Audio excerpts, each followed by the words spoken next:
Do you still think about this case often? Every day. Sure. You know, I'm not quite sure exactly how in-depth you are in my situation. I've read the entire trial. Oh, did you? Okay, Yes. Good. There's a lot of, you know, I think about it every day. And it's something that will never leave me ever again.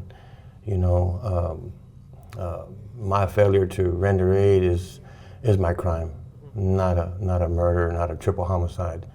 And that's what's, you know, very difficult for me to, you know, I believe in God a lot, you know, very much. And I pray every day, and I beg Cinda to forgive me every day for leaving her there like that. So as you called it, your failure to render aid, I mean, is that the specific moment that you focus on, or do you think about the way the trial played out, or? Well, see, you know, a lot of people ask me that, and they ask me about if I still believe in the justice system.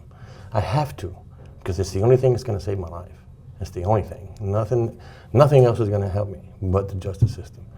And now that I have the correct help, things are, you know, coming to light. And that's, you know, I can't say exciting because I don't allow myself to get too excited back here. I've been, you know, dealing with failure for 18 years, you know, so it's kind of hard to get excited, but my family gets so excited.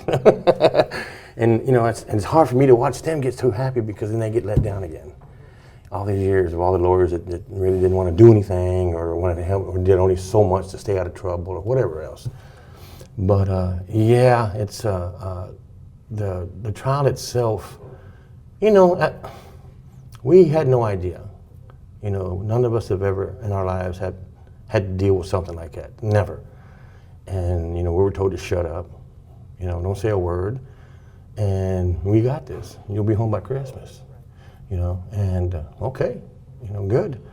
You know, when I saw myself on TV wanted for triple homicide, so first thing I did, I called my parents' house. And, you know, I'm okay. Don't say nothing. Here's a number. What are you going to do? I said, I'm turning myself in. This is not me. So when I'm talking to my lawyer, and here come all these 20 cop cars, you know, and they draw up on me, you know, shotguns out, everything. You know, I'm like, wow, man, it's like America's Most Wanted or something, you know. But yeah, you know, and that right there in itself, you know, the trial, we had no control over that. You know, it's really disturbing to be, you know, looked at and thought of as this monster that kills, you know, 2 women and a child. And these people have never even spoken to me, not once. They don't know nothing about my life, nothing whatsoever. And, you know, I've never hit anybody in my life. I never had a fight, hardly, you know, and no much less hit women. My mom would cut my hands off. She'd, I'll cut your hands off, boy, I see you hitting women. You know, we were taught very well. We had a very good structure, family structure. How well do you understand the science of everything? To tell you the truth, man, I'm pretty well because of, we have access to a law library here. And we have access to people sending us information of certain types, such as DNA, blood samples, crime scene specialists, you know, all that stuff we can get, you know. And I've read a lot, and I understand.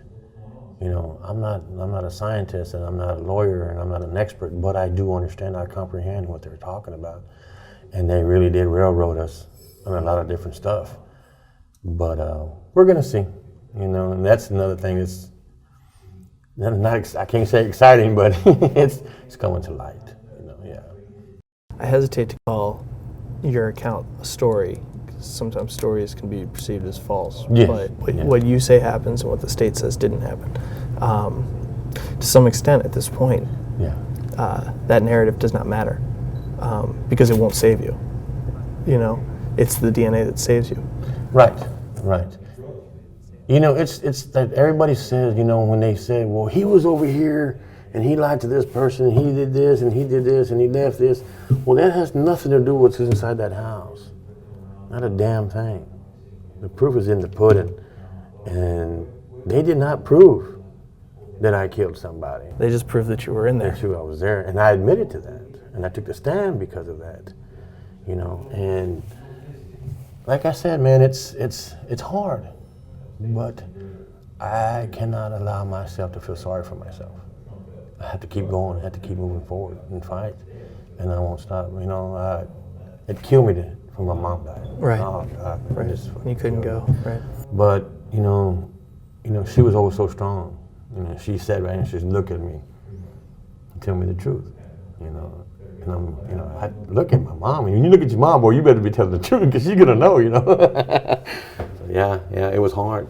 But my dad's the same way. We had our talks. He goes, boy, if you need to tell me the truth. And I say, hey, Daddy, look at me. Look at me. I'm telling you the truth. I don't need to be lying. If I'm gonna die, I'm not afraid of dying. So living is hard, and back here it's even harder. But we do it, and you got to keep on keeping on, man. You can't stop. When Sadawa Khan was your attorney, Uh-huh. and she abandoned you, did you know that you were in the process of being abandoned? No, You didn't. I didn't, man. You're just in there waiting. I got called out here one day. And got a lawyer, got an attorney visit, and I come out here, and there's a man sitting there. I said, "Oh no, this is not my attorney." He said, "Yes, it is." I said, "No, it's not." And he's like, "Yeah, come here." So I sit down. And I said, "What's up?" My name is Dick Burr. I'm, blah blah blah. Oh, well, I know of you, but I don't know you. He goes, "Well, I'm the one that appointed Khan. And this is what's going on. And I find on the docket that you're about to receive a date." Wow, like what? When's the last time you talked to her? And I said, man, it's been a while, a long time, a year or two maybe. She's never sent you any information. No, I have nothing from her. He said, well, due to the conflict of interest, I cannot help you, but I can find somebody. And then that's where these people come in. Oh my God! Thank you, God. Yeah. And then that's when Marcy and them come.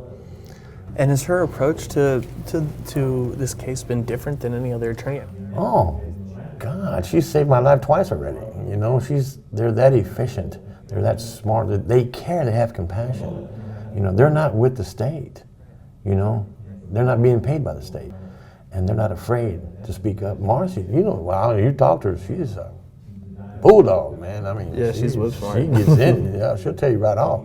And it's actually, it's wild. I had all these flashcards, and I had them laid out on this board because I'm trying to just understand the chronology of how these things happen. You got all this stuff going through these different courts, Right. And once I figured out, I went, oh, that was slick.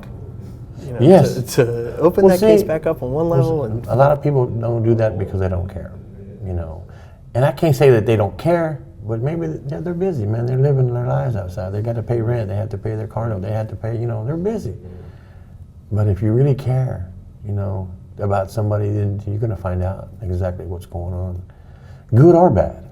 It goes both ways. It just so happens that mine's going one way now, which is good. But yeah, you're going to find a lot of stuff now. Once it gets further into it, things are going to start happening, good or bad. Because this is still Texas. This is still Texas. So they don't give a damn who you have. They don't give nothing. They want me dead, and they're going to do everything to kill me. So, and I understand that. That's already there, and that's for me. I have to have my family ready for that because the reality is that I will die. But our hope is that something will happen and I'll walk out of here a free man. And that's just the way it is, man. That's my reality, and I have to face it. So.